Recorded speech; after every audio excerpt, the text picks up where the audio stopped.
Mungkin Pak Nasir nanti bisa menceritakan apa sih yang diceritakan oleh Pak Hamdan Zulfa kepada kami. Sekedar konteks teman-teman bahwa setelah ketika para teman-teman ex-OCI ini melapor ke Komnas HAM tahun 1997 bulan April ya.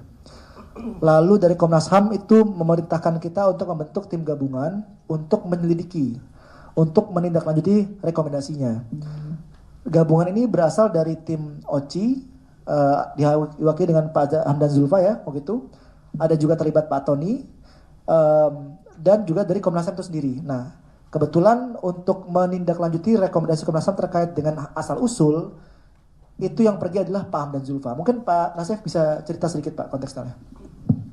Ya, terima kasih. Selamat sore, salam sejahtera bagi kita semua. Yang saya hormati rekan-rekan media ya.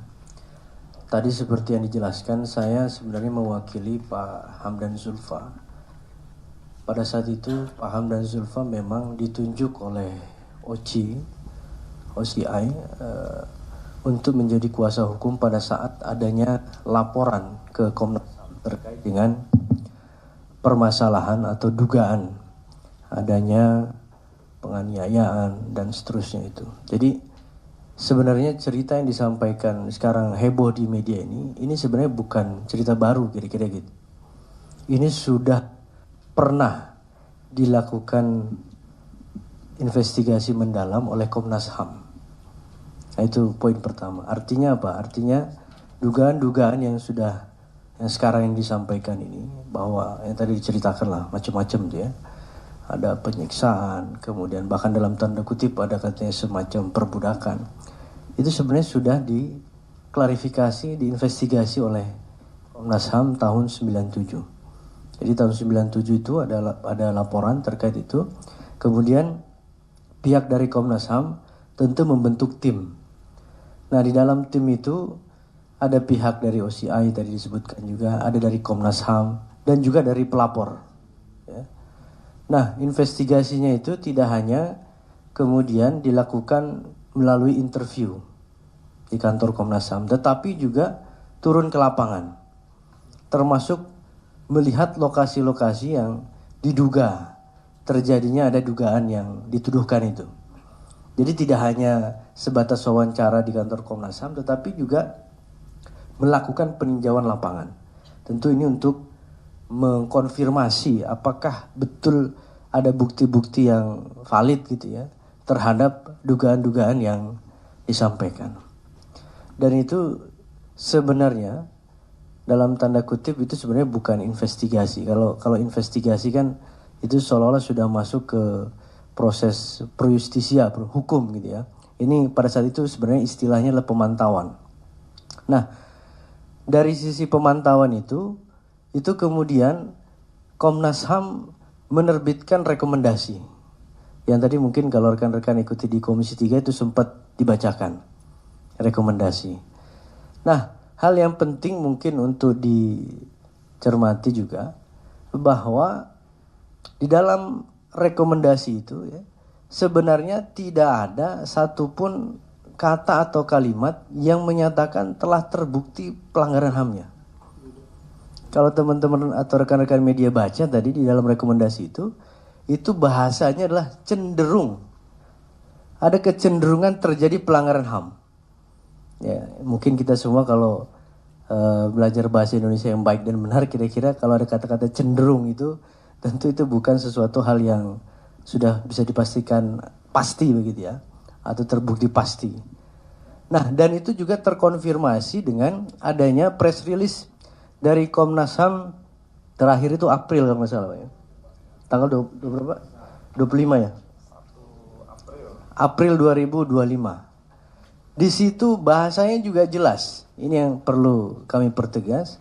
Bahasanya adalah dia merefer ke laporan dan rekomendasi Komnas HAM tahun 1997. Bahasanya di situ disebutkan dugaan pelanggaran HAM. Jadi lagi-lagi sebenarnya Komnas HAM sendiri tidak pernah menyimpulkan bahwa telah terjadi pelanggaran HAM.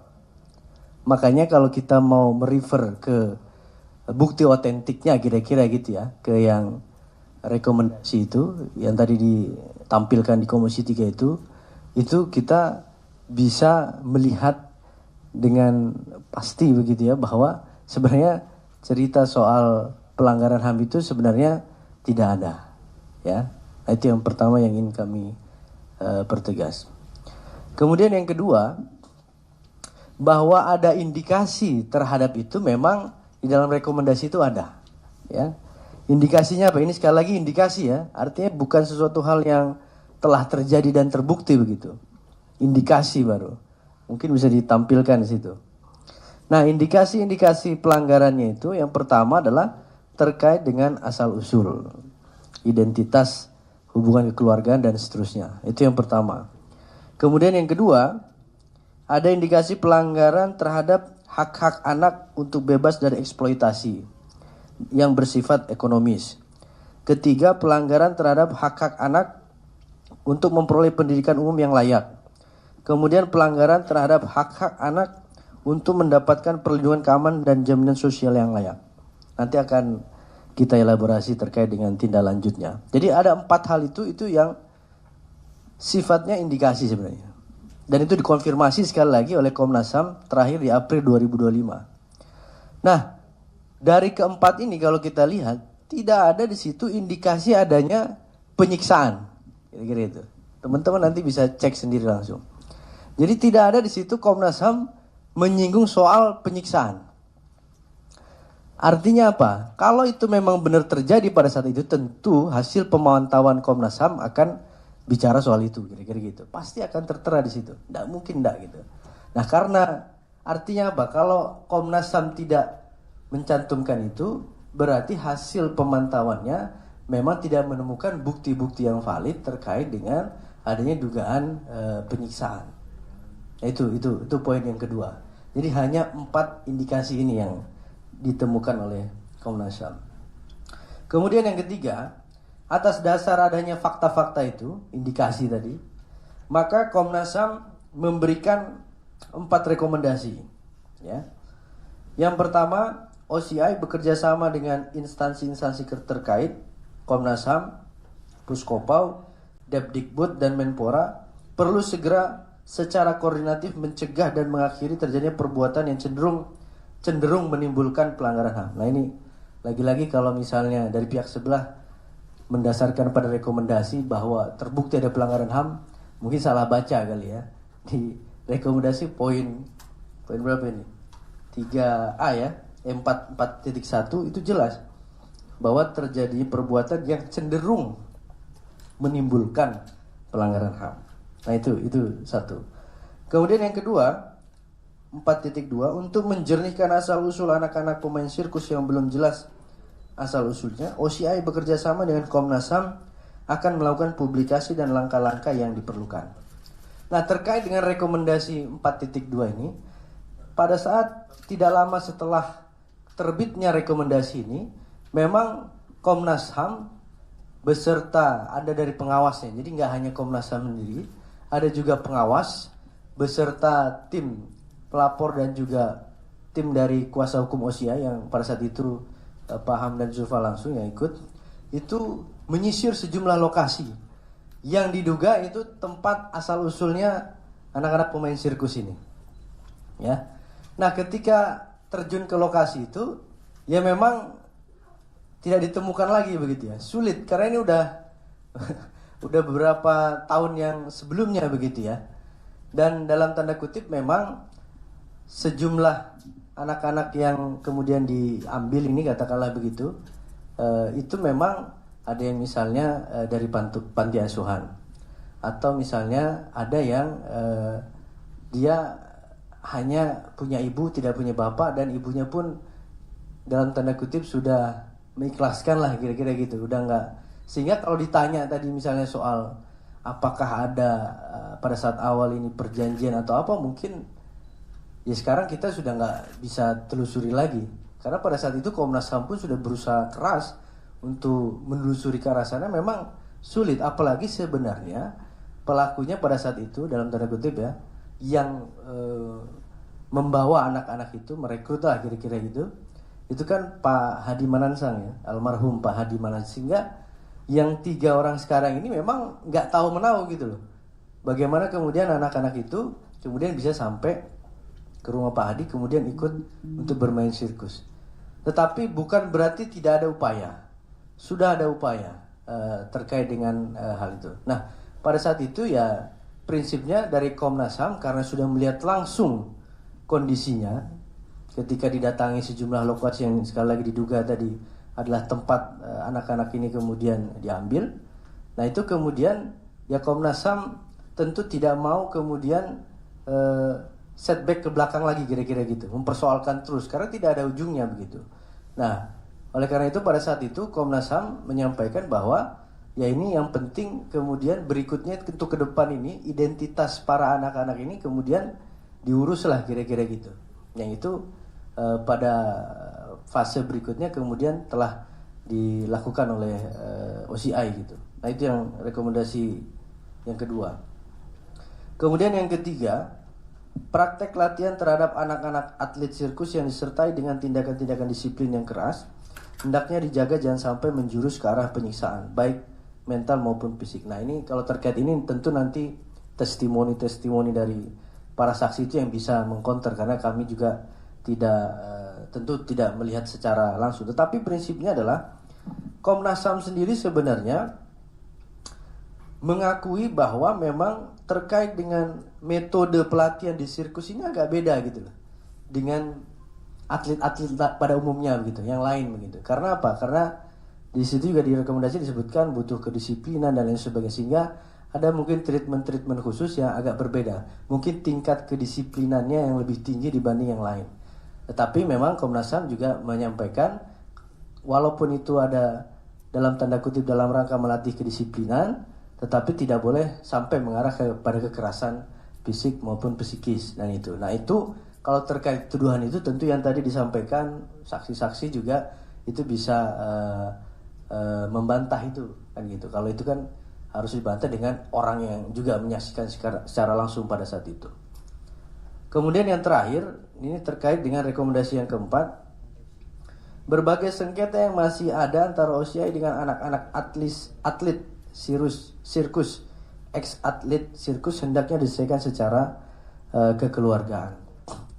Nah, ini saya kira yang tadi juga menjadi penekanan dari Komisi 3 bahwa sebenarnya di dalam rekomendasi Komnas HAM itu jalan keluarnya itu sudah ada, yaitu penyelesaian secara kekeluargaan. Dan pada saat itu sebenarnya dari pihak OCI juga sudah melakukan apa yang direkomendasikan Komnas HAM ini. Nah, detailnya seperti apa ya tentu ini karena nanti Pak Hamdan langsung yang mengikuti pada saat itu, saya belum dapat informasi juga, tetapi pada saat itu informasinya telah ada penyelesaian sehingga kan sekian lama itu kan dalam tanda kutip sudah tidak ada lagi yang mempersoalkan itu kan. Logikanya adalah kalau pada saat itu nggak selesai ya pasti ini kan akan dituntut terus gitu. Nah, buktinya dari 97 sekarang tahun berapa ya?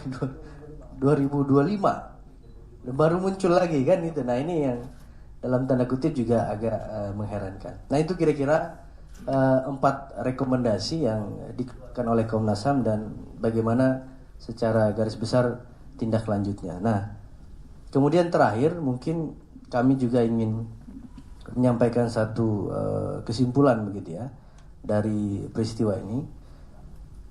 Muara dari tuduhan-tuduhan itu sebenarnya adalah di rekomendasi Komnas HAM.